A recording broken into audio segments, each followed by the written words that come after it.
Ma'am strength இவ்வளவுதான் இருக்கும் ma'am.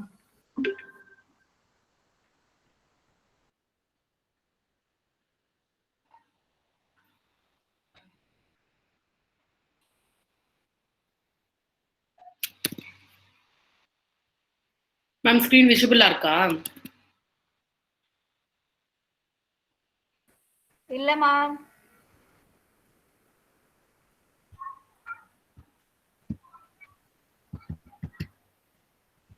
Recording start ஆயிடுச்சு.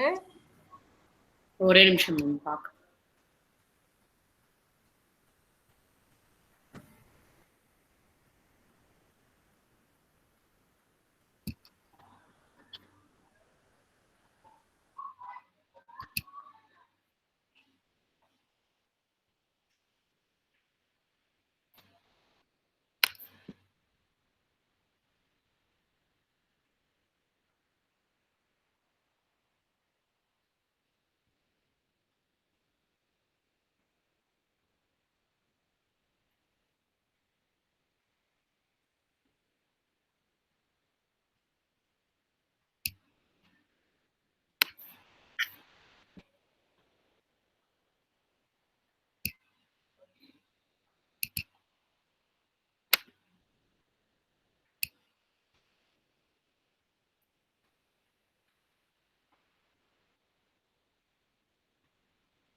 மேம் என்னாச்சு?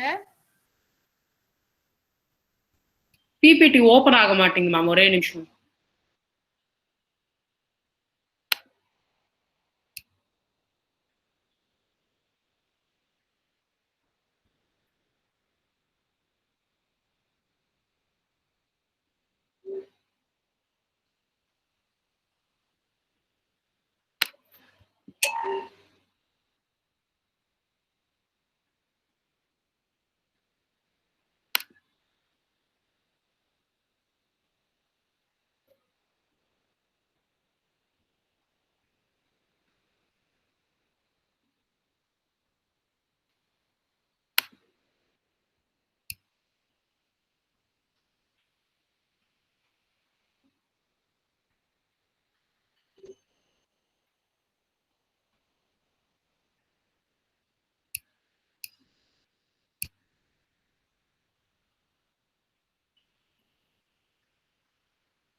மேம் இந்த பிபிடி ஓபன் ஆக மாட்டேங்குது ma'am.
Ma'am, is it visible now?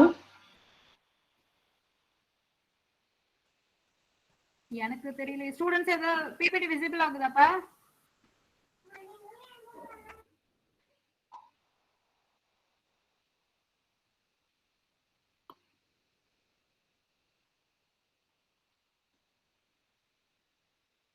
தெரியுதா ma'am?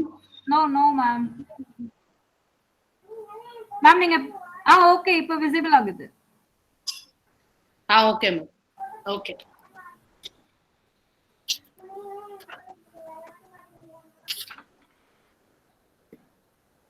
Good morning, students. Today in this session, we are going to learn about training and development. In Unit 3, we are going to learn about training and development. So what do you mean by training? Why is it required?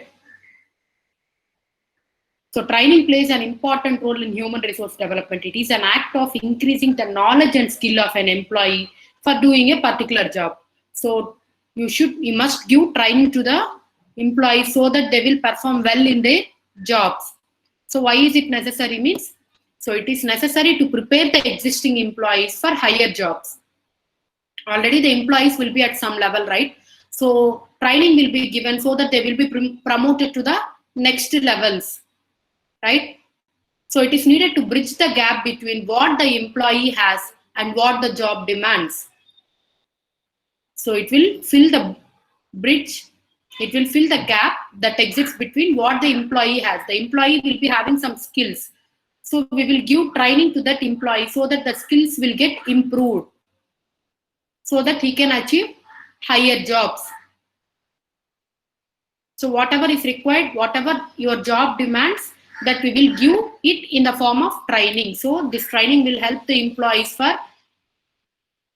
moving to higher positions or higher jobs. It develops new skills in employees.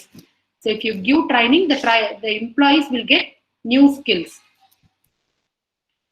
So training plays an important role in HR development. So every employee needs some training at every level of his professional life so that he can achieve, so that the complete organization will achieve a good result.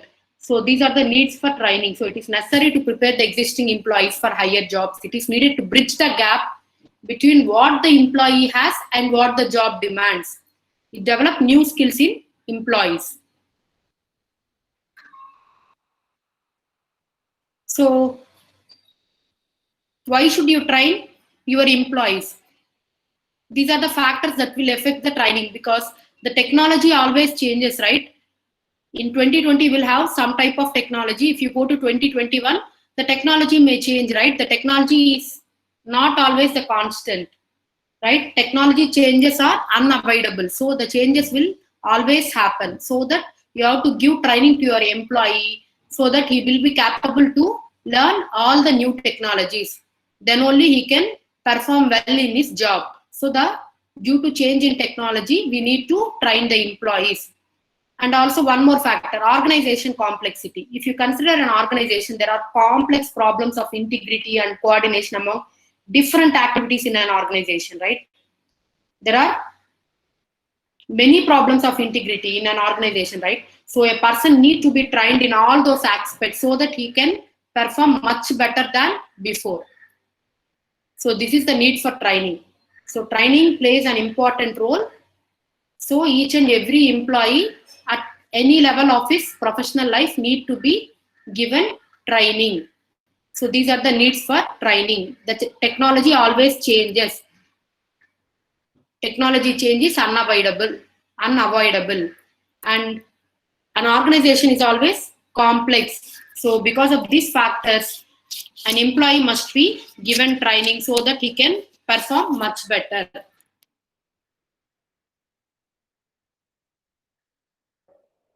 So coming to importance of training.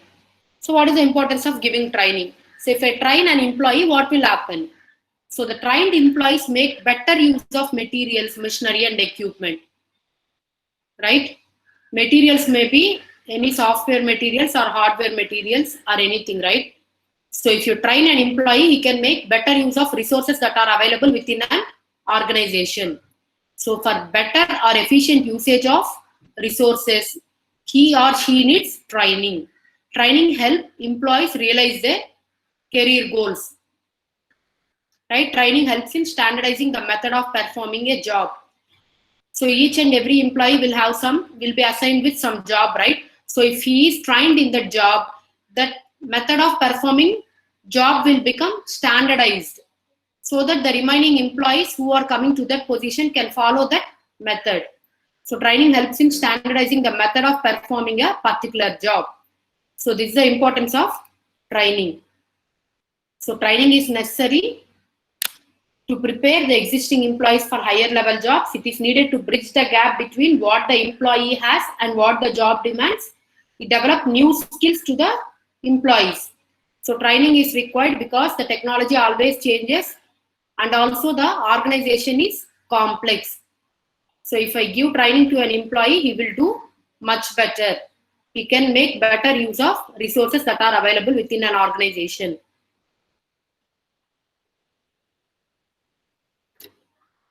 Now, what are the principles to be followed while giving training, right? You are training your employees, right? What are the principles you have to follow while training the employees? First one is motivation. So each and every employee training should be guided by some principles, right? So what are the principles that you must follow while you are training your employees? First one is motivation. So the effectiveness of learning depends upon the motivation. If you motivate your employees well, they will do the job better. So motivation is most important principle underlying the training of an employee. So if you motivate your employees, they will do much better. So it is an effective method of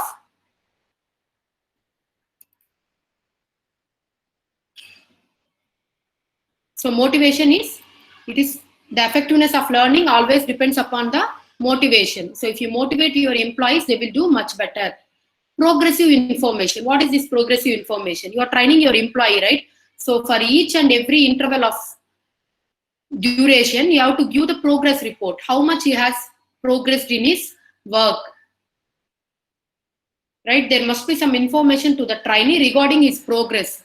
So what he has done so far, what is the result of his work? That information need to be passed to the trainers. So that is progressive information. If he give a progress card to the employee, he will feel much more confident. If he get good marks, he will feel much more confident and he will do his work much better. That is progressive information is necessary. Reinforcement. So what is reinforcement? The effectiveness of trainee in learning new skills should be reinforced by means of some rewards and punishments. So while training an employee, it will reinforce some rewards and punishments. What are rewards? If the employee is doing good in the training session, he will give some promotions or you will increase the salary of that employee, that is reward. Or you can give punishments also. What do you mean by punishments? You will give demotions, or you can decrease the salary of an employee. So the effectiveness of the training in learning new skills should be reinforced by means of rewards and punishments. So there will be some rewards as well as punishments in the training sessions. Next, practice. So what do you mean by practice? Continuous practice is highly essential for effective learning. So each and every employee need to practice well. Then only he will achieve his targets correctly. So practice is important. Continuous practice is highly essential for effective learning. So he has to practice throughout his career. Next, individual difference. So while giving training, you have to consider each and every employee in the training session. Each and every employee will have different levels of capabilities, right? One employee may be good at receiving something. The other employee may be somehow less good, right? So keeping in that mind, you have to train the employees. Individuals vary in their intelligence and aptitude, right? So it is necessary to adjust the training program to the individual abilities. So for each and every individual, there will be some ability. Based on those abilities, you have to train the employees. The same kind of training method will not be followed for all kind of employees, because the individuals vary in their intelligence. Based on their intelligence, you have to train your individuals. That is individual differences. So you have to follow these principles while training your employees. So your employee training should be guided by these principles. What are the principles? You have to motivate your employees. If you motivate your employees well, then they will learn more. So the complete effectiveness of learning completely depends upon the motivation, right? Progressive information means there must be some information to the trainee regarding their performance or regarding their progress. Then only he will get confident and he will carry on his work easily. Next, reinforcement. So during the training session, they will be given some rewards and punishments. Rewards in the form of promotions and punishments in the form of demotions. Rewards can be also in the form of increase in salary and punishments in the form of decrease in salary. Practice. Practice means continuous practice is necessary for effective learning. So a trainee must be practicing continuously throughout his career so that he can achieve good results. So individual differences. While training an employee, you have to keep in mind that each employee will have different capabilities. Based on their capabilities, you are supposed to give the training. These are the principles of training. Next, types of training. So what are the different types of trainings? You can have two types of trainings, general training and specific training. So what do you mean by general training? General training means it includes general things like training the individuals on communication skills, computer system applications, customer services, executive development, management skills, etc. Right? These are all general things. If you train your employee on these general things, this is general training. So what do you mean by specific training? Specific training means giving training on a specific area. So giving training on basic life skills or work skills, creativity, customer education, cultural awareness, remedial writing, managing change, leadership, public speaking, safety, ethics, sexual harassment, team building, wellness. These are all belongs to specific training. General training means general training will be given in general, right? So these are the general things. Each and every employee needs these general things. Each and every employee needs communication skill, computer system application skill, supervisory skills, technological skills. These are compulsory skills, right? Specific means based on the company requirements, they will give the training. So these includes the specific skills like creativity, customer education, leadership, product knowledge, public speaking, presentation skills, reading skills, writing skills. These are all specific skills that can be given through training. So two types of training, general training and specific training. So the general training includes these things, and specific training includes training the individual in a specific area. Next, training methods. So what are the different methods of giving training? So there are basically two types of training methods. One is on-job training. The other one is off-job training. So what do you mean by on-job training?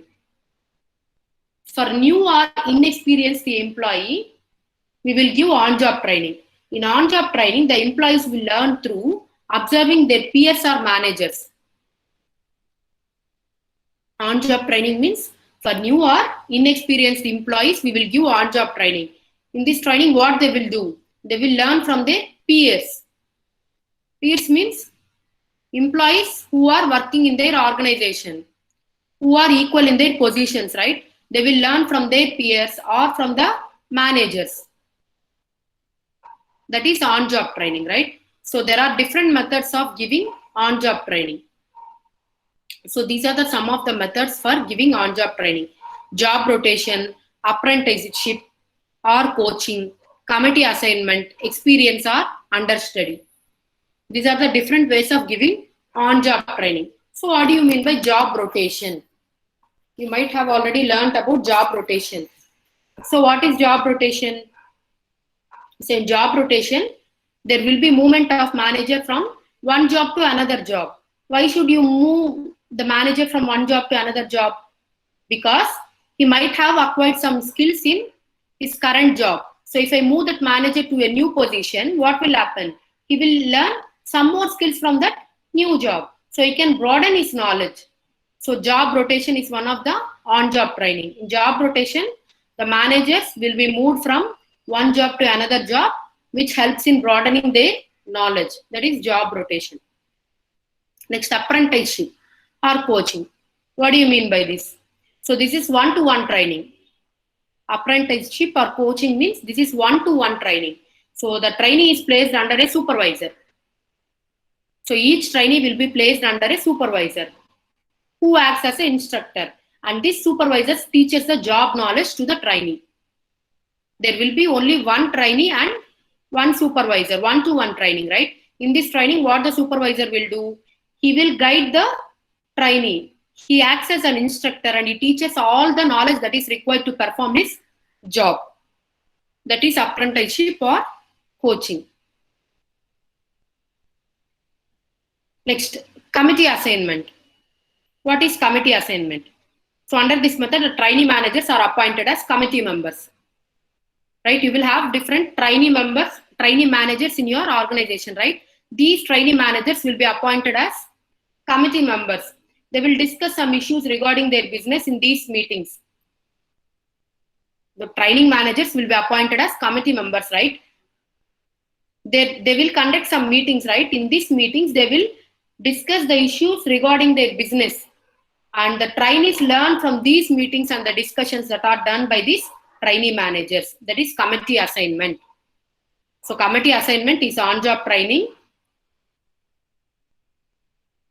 Under this method, what will happen? The trainee managers are appointed as committee members. They will conduct meetings, right? And these trainees are also allowed to attend those meetings. These trainee managers will discuss on some issues. They will derive some conclusions, right? From all these discussions, the trainees will learn something. That is committee assignment. This is training, on-job training method. Committee assignment is on-job training method. Next, experience or understudy method. What do you mean by this? In this method also, there will be a supervisor. This supervisor will give training to subordinates. Like an assistant to a manager. If you consider a manager, there will be assistant manager, right? This assistant manager will learn something from the manager. Once this manager moved from his position to another position, this assistant manager can be promoted as manager, right? He will be understudy. That is called experience or understudy method. In this method, a supervisor will give training to the subordinates as his understudy, right? So like how an assistant manager will work under a manager. This assistant manager will learn everything from the manager. once the manager is promoted to some other position, this assistant manager can be promoted to the manager position, right? That is experience or understudy. Understudy means this trainee or subordinate will be understudy of some supervisor. These are different on-job training methods. So on-job training methods means these are the methods given for new or inexperienced employees. For these employees, we will give on-job training. So how will they learn means they will observe their peers working in their organization, or they will learn from the managers. There are different ways of giving on-job training: job rotation, apprenticeship, committee assignment, experience or understudy.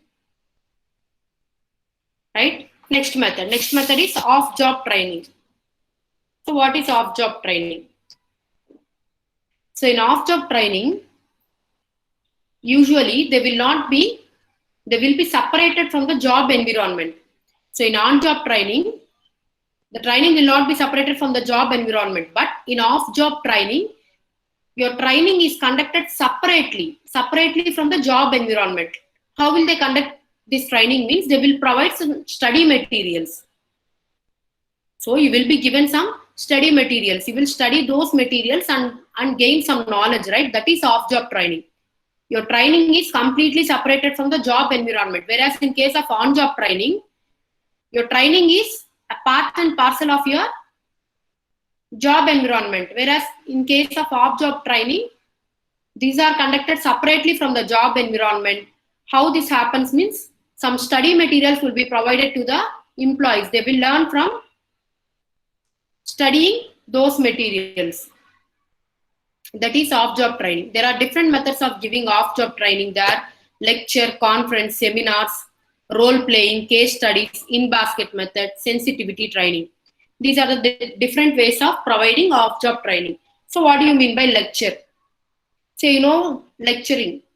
It is direct and it is used for large group of trainees. If there are large number of trainees in your organization, you can give a lecture to large group of trainees at one time, so that many trainees can learn something at a single place. That is lecturing, right? Off-job training is completely separated from the job environment. We will do off-job training by providing some study materials. There are different ways of providing off-job training. These are some of the methods. The first method is lecturing. In this, you will train the large group of employees at a time. It is a direct method. You will directly deliver some knowledge to the employees. Next one, conference or seminars. So it is a meeting of several people to discuss the subject of common interest. Parties can present their viewpoints.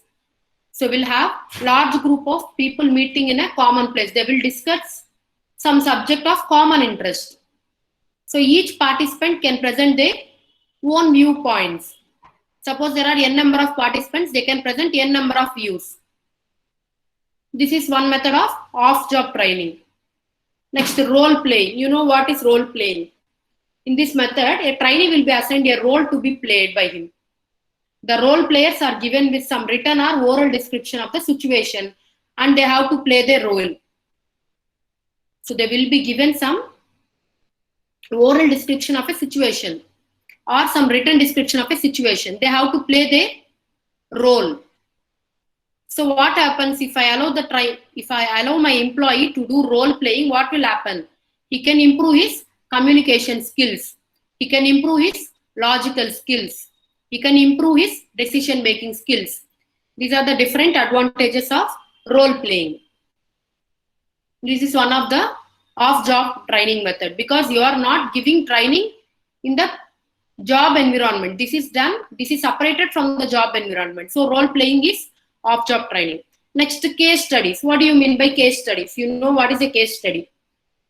A real business problem will be given to the group of trainees. Then they are asked to identify the problem and they are asked to generate solutions.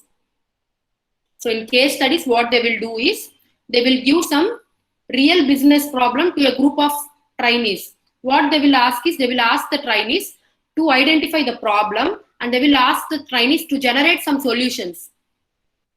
And the best solution will be selected. So this is how case studies will be done. So case studies will also help in developing decision-making skills of an employee, communication skills of an employee, right? Next, in-basket method. What do you mean by in-basket method? So in this, it is nothing but a basket contains many letters and reports which describes a real-life problem.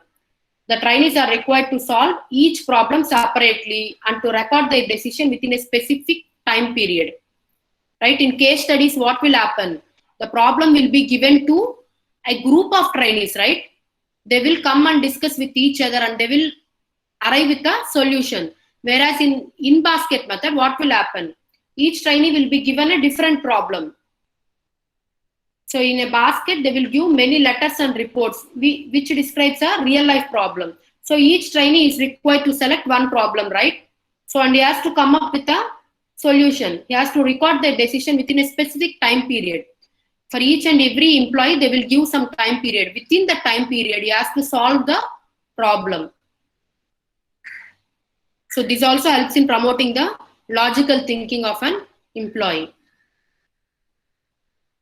Next type of training is sensitivity training. What do you mean by sensitivity training?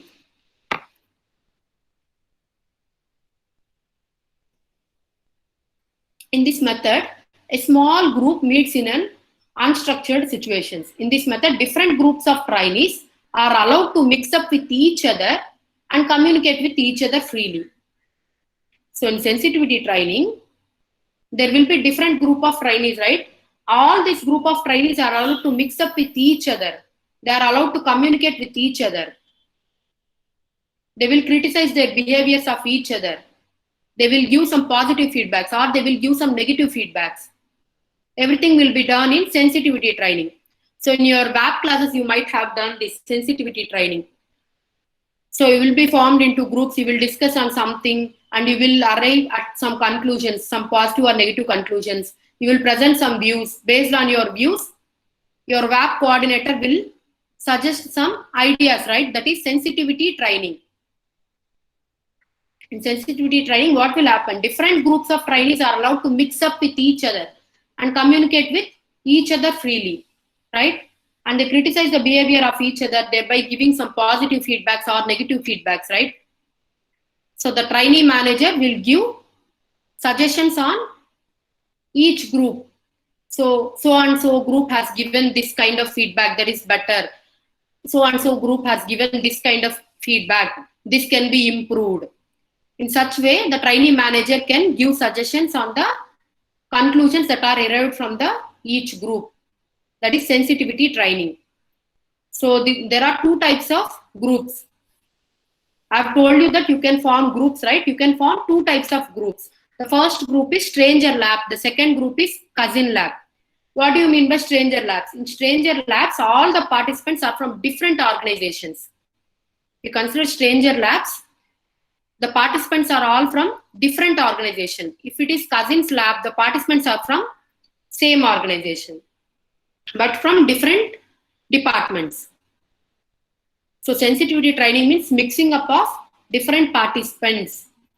The participants are allowed to communicate with each other freely and they will arrive with some positive or negative feedback on some issue, right? So there are two types of sensitivity groups. I can say sensitivity training or I can say T group training. Both are same. T group training or T, capital T. T group training or sensitivity training, both are same. So you can have two types of group, stranger labs, cousin labs. Stranger labs means all the participants are from different organization. Cousin lab means all the participants are from same organization but from different departments. This is about off-job training. So off-job training, there are different methods of giving off-job training. This training is separated from the job environment. You can give lecturing or you can conduct conference or seminar or you can give role play to your employees or you can give case studies or you can follow in-basket method or you can follow sensitivity training. These are the different off-job training methods. Next, what are the steps in training? So you are providing training to your employee. What are the steps you have to follow while giving training? The first step is you have to identify the training needs. So what kind of training is required for your employee? That you have to identify. That is the first step. What is the second step? You have to establish specific objectives. Right? You have to obtain some objectives that will bridge the gap between the actual performance and standard performance. That is establishing specific objectives for your training. Next, after that, what you have to do? You have to select an appropriate training method. So we have different training methods. Just now we have seen different training methods, right? So you have to select an appropriate training method for giving training to the employees. That is the third step. What is the fourth step? After selecting the training method, you have to acquire training resources and you have to prepare a schedule. So training resources means, so the resources can be any computer software, or it can be an online course, or it can be any book or ebooks or anything.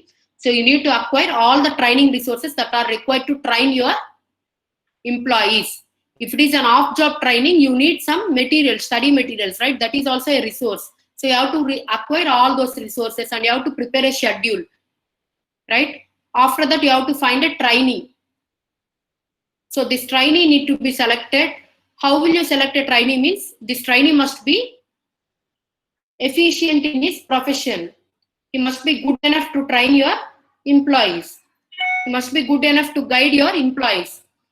So you have to select a trainee in such a way. After that, you have to implement the program. So implement the program means you have to give training to the employees. After that, you have to evaluate your program.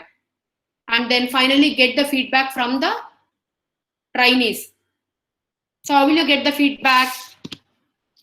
So this feedback can be from different methods. Like you can get the feedback based on the quality of training, or you can ask the feedback based on the quality of food, boarding, lodging, or based on the materials that you have provided. You can get feedback from all those aspects. This is the last step. So what are the steps to be followed? First, you have to identify the training needs. Next, establish the specific objectives. After that, select an appropriate method that is suitable for your trainees. Next, you have to acquire all the resources. After getting the resources, identify the trainee who will give better training. After that, implement the training program and evaluate the program. And finally, get the feedback from the trainees. These are the steps to be followed in giving training.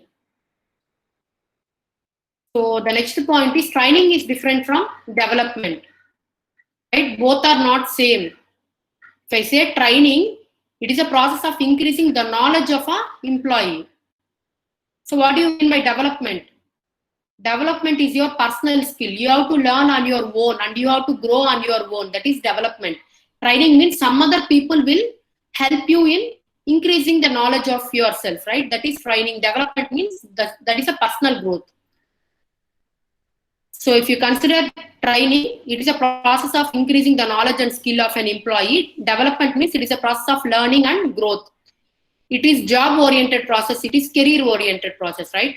It is short-term process. Training will be short-term, whereas development is long-term. Throughout your career, you have to develop yourself, right?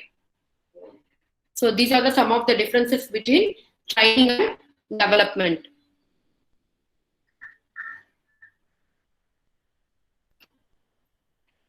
So what did we learn in today's class? We have seen